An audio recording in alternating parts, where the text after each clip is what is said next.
What's up, everybody? Welcome back to AR Movie Memos. This is our first review of the 2026 year, and we are going to be reviewing 28 Years Later, The Bone Temple.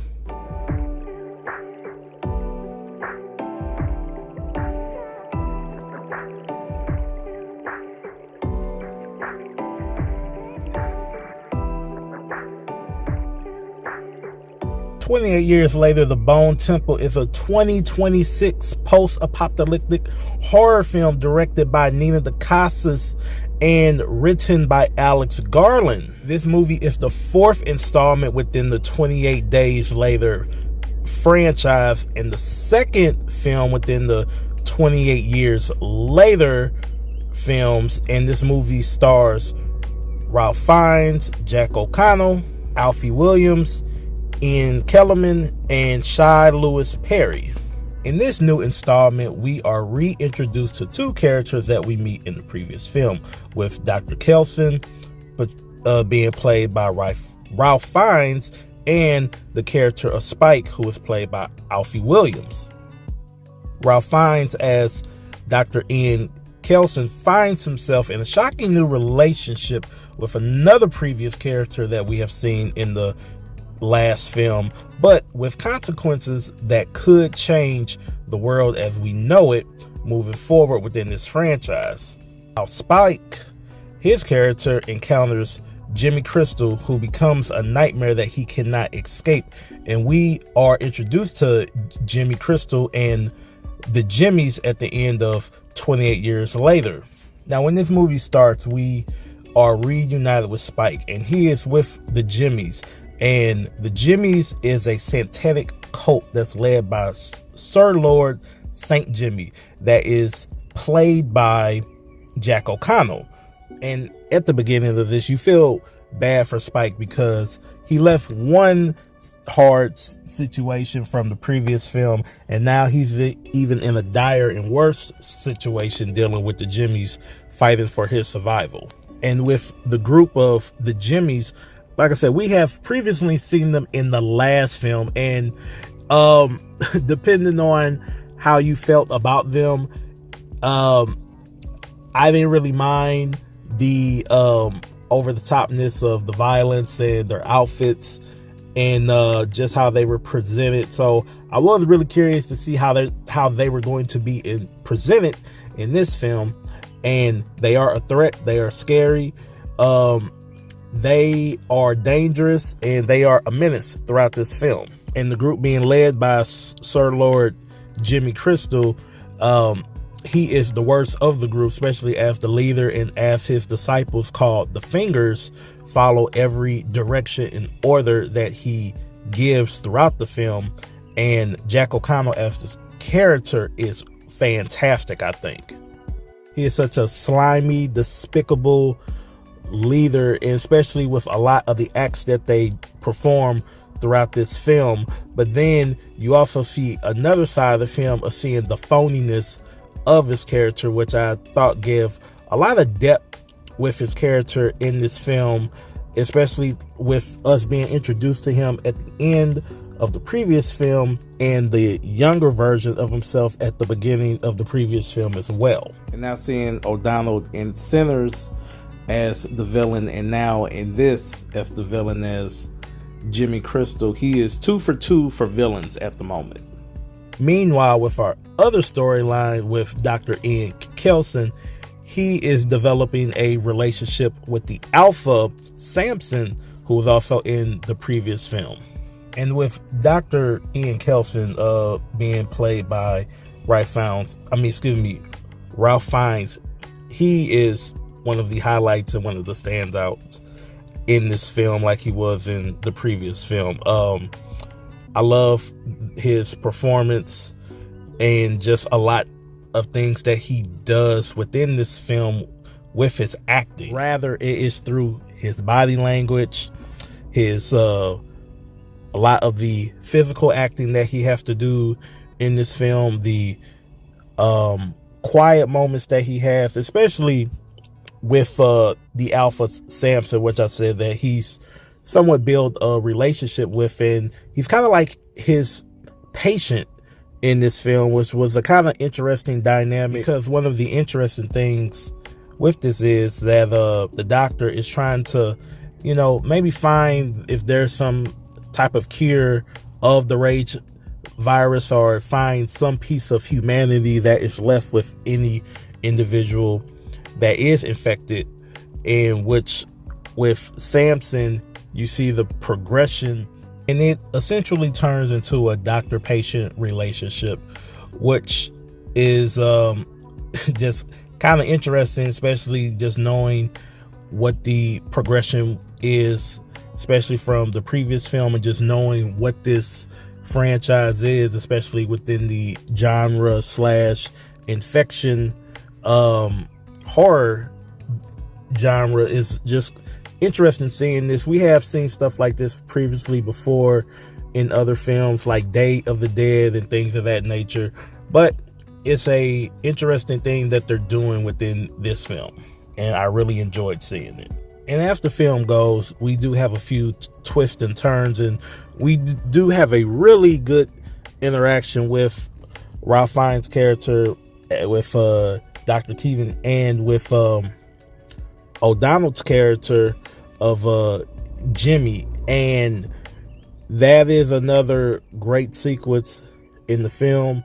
And I love this interaction and the conversation that the doctor and that Jimmy has, because I felt like it was the symbolism of not even just of good versus evil, but you have a character with the doctor, and he's such a caring, and you could tell he's a loving individual, somebody who appreciates life.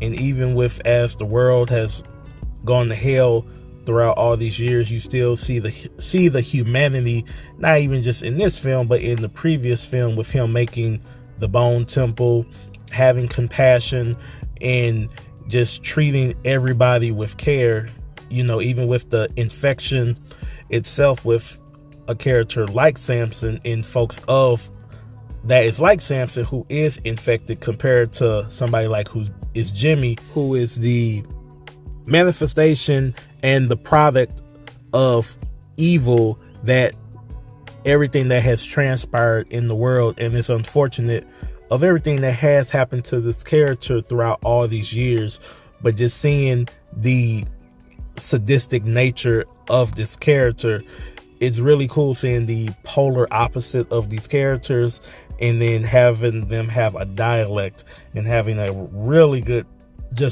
scenes together. Now, outside of the story and the performances and just the things I have talked about, these are the things that I liked. Another thing that I enjoyed was I enjoyed the direction of this film. Nia DaCosta has directed this film, and the previous stuff she has done I have not cared for, but I enjoyed what she did with this film. Danny Boyle directing the first 28 years later, and with her coming in to direct this sequel, which is the second film within the trilogy of this story. I thought she did a good job, and we got a chance to see her vision of what this world would look like, and it still is a good continuation to everything that has happened. The film is well shot, a lot of great centerpieces and set pieces when it comes to the cinematography. I thought a lot of really good center shots, I thought, of things with the characters and things around them, and seeing just the scope of everything of this world that we are introduced to on this. For all the praise that I'm giving it, since it's not a perfect movie, there are a few things that I did not like, did not care for, or just some questionable decisions that, just had me scratching my head. With this being a infection film, zombie film, within that genre, especially within the horror, / sci-fi arena, there was not enough infected in this movie. Even though they do have, especially one gruesome sequence, that was a torture sequence that was in the film. And I mean, I guess you could say that could make up for the infected and the violence and things of that nature. And even with that scene, I felt just kind of went a little bit on too long, but I do understand the purpose and the effectiveness of that scene, especially later on. I just wish we would have got some more scenes with the Jimmies or with any other people that we have come across within this film, seeing them fight the infected, and just had just not even necessarily more action scenes, but we could have more suspense and just scenes with the infected within this film. And with the character of Spike, we were left off in the last movie seeing the continuation and the growth and seeing his story throughout this film. And we still do see his story, but it's just kind of a one note type of thing. He's just in a situation that he does not want to be in, and he's just trying to figure a way out of it. And the actor Ralphie Williams that plays him, I just felt like he really didn't have enough to do in this film compared to the previous one. But you know, with the third installment, I hope they have more to do with this character and see the range what he is allowed to do with this character. But overall, I had a good time with this movie. I enjoyed the performances by Fiennes and by O'Donnell as the doctor and as Jimmy. I liked a lot of the ideas that they kind of continue on, and we see which became storylines within this film, and kind of curious to see what's going to happen in the next film, the next installment of this series, especially the way the movie ends. I'm really excited to see what's going to happen next. But overall, this was a good film. I would recommend people to go see it, especially if they are fans of the 28 films just in general, and especially if you liked or loved the last film. I think you will enjoy this film, and it is a good watch. And if you made it to this part of the review is over, and thank you guys for listening to it. And if you guys enjoyed it, please leave a comment. Let me know how you guys felt about the film. Liked it, disliked it, things that could have improved on. I want to hear you guys' thoughts out there. And if this is your first time coming to the channel, thank you for coming. And if you enjoyed the content, please hit the like button, hit the subscribe button, and hit that bell so you can stay up to date with not just the movie reviews, but also with television reviews and with all the updated news within the film industry when it comes to casting news, film, TV shows. And this is AR Movie Memos. Thank you again for the listen, and I will see you guys on the next review.